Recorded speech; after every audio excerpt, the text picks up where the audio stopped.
আসসালামু আলাইকুম গাইজ। আমি শাফাতুল্লাহ সাইদি। আমরা অনেক কন্টেন্ট ক্রিয়েটর রয়েছি। আমরা টিকটক কিংবা ইউটিউবের জন্য ভিডিও এডিটিং করে থাকি। আমরা অনেকে অনেক অ্যাপস দিয়ে ভিডিও এডিটিং করে থাকি। আজকে আমি আপনাদেরকে দেখাবো কিভাবে কাইনমাস্টার দিয়ে প্রফেশনালিভাবে একটা ভিডিও এডিটিং করা যায়। তো আজকে আমি আপনাদেরকে দেখাবো A to Z কীভাবে কাইনমাস্টারে ভিডিও এডিটিং করতে হয়। তো আমি চলে যাচ্ছি আমার মোবাইলের কাইনমাস্টার অ্যাপসে। আপনারা যারা যারা প্রফেশনালিভাবে শিখতে চান, আশা করি আপনারা প্রথম থেকে শেষ পর্যন্ত দেখবেন। আর আপনারা যদি এই কাইনমাস্টার অ্যাপসটা প্লে স্টোর থেকে ইনস্টল করেন, তাহলে আপনাদের ভিডিওতে একটা লোগো থাকবে, লোগো দেখা যাবে। তাই আপনারা আমার এই ভিডিওর ডিসক্রিপশন বক্সে একটা লিঙ্ক আছে, সেখান থেকে এই কাইনমাস্টার অ্যাপসটা ডাউনলোড করে নেবেন। তো প্রথমে আপনারা চলে যাবেন এখানে নিউ প্রজেক্ট প্লাস আইকনে একটা ক্লিক করবেন।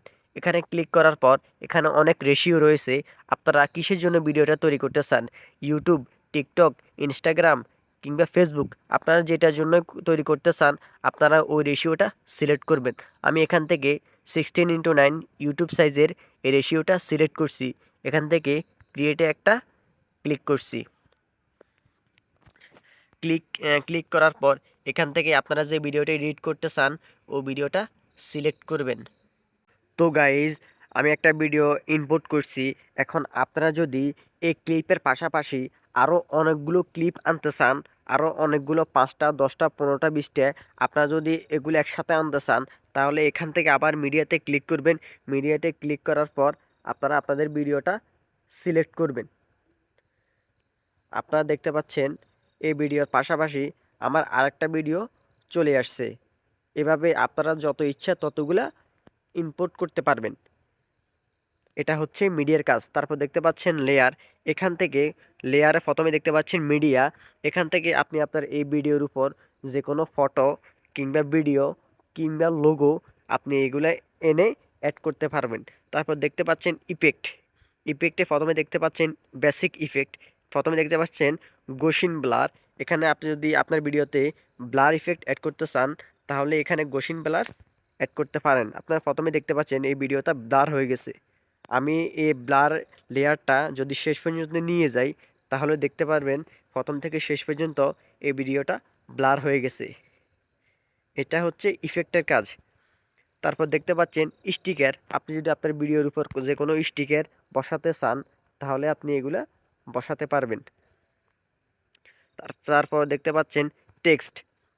আপনি যদি আপনার ভিডিওর উপর কোনো কিছু লেখালেখি করতে চান, তাহলে টেক্সটে ক্লিক করে আপনি কোনো কিছু লিখতে পারবেন। এই দেখতে পাচ্ছেন এখানে আমি আমার নাম লিখছি। তারপর দেখতে পাচ্ছেন হ্যান্ডরাইটিং। আপনি এখান থেকে যে কোনো বস্তুকে দেখিয়ে দিতে পারবেন, চিহ্ন দিতে পারবেন, হ্যান্ডরাইটিং করতে পারবেন। আশা করি আপনারা বুঝতে পারছেন। তারপর হচ্ছে আমি যদি এই ভিডিও লেয়ার উপর ক্লিক করি, তাহলে দেখতে পাবো প্রথমেই লেখা আছে রিপ্লেস।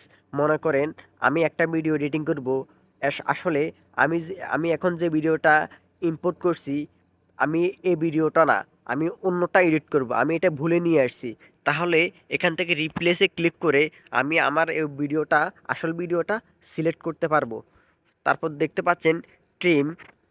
তারপর দেখতে পাচ্ছেন ট্রিম ইজ স্পিল্ড। এটাই হচ্ছে আসল, এটাই হচ্ছে মেন। আপনি যদি আপনার ভিডিওর কোনো প্রথম অংশ কাটতে চান বা শেষের অংশ কিংবা মাঝখানে কাটতে চান, মনে করেন আমি এখান থেকে কেটে ফেলবো, তাহলে ট্রিমে ক্লিক করে ট্রিম লেফট ক্লিক করলে আমার এই ভিডিওর বাম পাশটা কেটে যাবে। আমি যদি আবার ভিডিও শেষে এসে আমি যদি এখানে ট্রিমে এসে ট্রিম রাইট যদি কেটে দিই, তাহলে আমার এই ভিডিওর ডান পাশটা কেটে যাবে। তারপর আমি যদি ট্রিমে এসে স্পিল্ডে ক্লিক করি, তাহলে আমার এই ভিডিওটা আলাদা হয়ে যাবে, দু টুকরো হয়ে যাবে। আশা করি আপনারা বুঝতে পারছেন। আমি যদি এখানে ক্লিক করে স্পিল্ড অ্যান্ড ইনসার্ট ফ্রিজ ফ্রেমে একটা ক্লিক করি, তাহলে এই ভিডিও থেকে একটা ফ্রেম আকারে হয়ে যাবে, ফ্রিজ আকারে হয়ে যাবে। এই ভিডিওর ক্লিপটা ফ্রিজ আকারে হয়ে গেছে, দেখতে পাচ্ছেন। তারপর দেখতে পাচ্ছেন স্লিপ। এটা কোনো কাজ নেই, এটা তেমন কোনো কাজ নেই। তারপর দেখতে পাচ্ছেন মিক্সার। এখানে যদি এসে এখানে দেখতে পাচ্ছেন ভলিউম, এখানে আমার এই ভিডিওর ভলিউম আছে 100%। আমি যদি আরও বাড়াতে চাই তা আমি এখানে 200% পর্যন্ত বাড়াতে পারবো। তারপর দেখছেন অটো ভলিউম, এটার কোনো প্রয়োজন নাই, এটা আপনাদের কোনো প্রয়োজন নাই। তারপর দেখতে পাচ্ছেন স্পিড, এখানে আমরা স্লো মোশন, আমরা যে স্লো মোশন বলি কিংবা ফাস্ট মোশন বলি, এখান থেকে আমরা স্লো মোশন ফাস্ট মোশন করতে পারবো। আমি যদি এদিকে নিয়ে আসি তাহলে এই ভিডিওটা স্লো মোশন হয়ে যাবে, আমি যদি ডান দিকে নিয়ে আসি তাহলে এই ভিডিওটা ফাস্ট মোশন হয়ে যাবে। আশা করি আপনারা বুঝতে পারছেন। তারপর দেখতে পাচ্ছেন মিউট অডিও, এটা যদি ক্লিক করি তাহলে এই ভিডিও সাউন্ডটা একদম বন্ধ হয়ে যাবে। আর তারপর দেখতে পাচ্ছেন কি পিচ, এটা যদি অন করে দেয় তাহলে এই ভিডিওর কণ্ঠস্বরটা মোটা হয়ে যাবে। তারপর দেখতে পাচ্ছেন রিভার্স, রিভার্স ব্যবহার হয় বেশিরভাগ অ্যাকশন ভিডিওর ক্ষেত্রে কিংবা সিনেমাটিক কোনো ভিডিওর ক্ষেত্রে এই রিভার্স ভিডিওটা ব্যবহার করা হয়। তারপর দেখতে পাচ্ছেন প্যান অ্যান্ড জুম, আপনি যদি আপনার এই ভিডিওটা জুম করে ইউজ করতে চান, আপনি চাইতেছেন আপনার এই ভিডিওটা জুম করে চলাবেন, তাহলে এখানে যদি জুম করে সমান সমান এটাতে ক্লিক করি তাহলে এই ভিডিওটা প্রথম থেকে শেষ পর্যন্ত বড় আকারে চলবে, জুম আকারে চলবে, প্রথম থেকে শেষ পর্যন্ত একদম জুম আকারে চলবে। তারপর দেখতে পাচ্ছেন রোটেশন, আপনার ভিডিওটা যদি উল্টো দিকে থাকে আপনি এখান থেকে সোজা করতে পারবেন, আপনি রোটেশন সোজা করতে পারবেন। তারপর দেখতে পাচ্ছেন ফিল্টার, আমরা ফিল্টার সবাই চিনি। আপনি যদি আপনার ভিডিওতে কোনো ফিল্টার অ্যাড করতে চান তাহলে এখান থেকে আপনারা যে কোনো ফিল্টার অ্যাডজাস্ট করে নিতে পারবেন। তারপর দেখতে পাচ্ছেন অ্যাডজাস্টমেন্ট, এখান থেকে আপনি আপনার ভিডিওর ব্রাইটনেস, কন্ট্রাস্ট, স্যাচুরেশন, ভাইব্রেন্স এগুলো বাড়িয়ে কমিয়ে অ্যাডজাস্ট করে নিতে পারবেন। আপনার এই ফিল্টার আর অ্যাডজাস্টমেন্ট এটা দুটো ব্যবহার হয় কালার গ্রেডিংয়ের জন্য।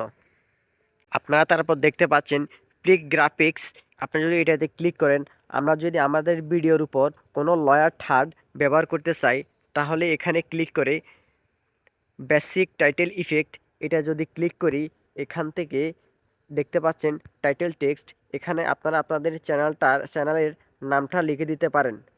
আমরা যেটাকে লয়ার থার্ড বলি এটা আর কি। এই দেখতে পাচ্ছেন এই ভিডিওর উপর আমার চ্যানেলের নামটা চলে আসছে।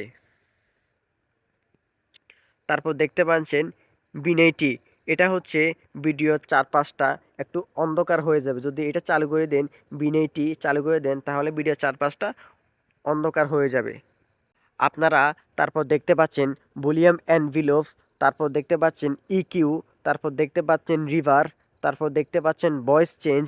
এই চারটা বিশেষ করে ব্যবহার হয় ভয়েসের ক্ষেত্রে, যারা স্লোয়েড রিভার্ব কিংবা লফট গান তৈরি করে তাদের জন্য এই চারটা বিশেষ করে অডিওর জন্য, অডিও এডিটিংয়ের জন্য ব্যবহার হয়। তারপর দেখতে পাচ্ছেন এক্সট্রাক্ট অডিও, এটা যদি ক্লিক করেন তাহলে দেখবেন আপনাদের এই ভিডিও থেকে অডিওটা আলাদা হয়ে গেছে।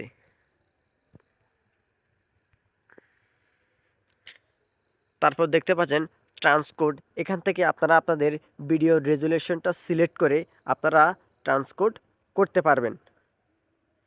আশা করি আপনারা সবাই আমার এই ভিডিওটা থেকে অনেক কিছু শিখতে পারছেন। তো সবাই আমার এই চ্যানেলটা সাবস্ক্রাইব করবেন, লাইক করবেন এবং বন্ধুদের মাধ্যমে শেয়ার করবেন। তো ধন্যবাদ সবাইকে।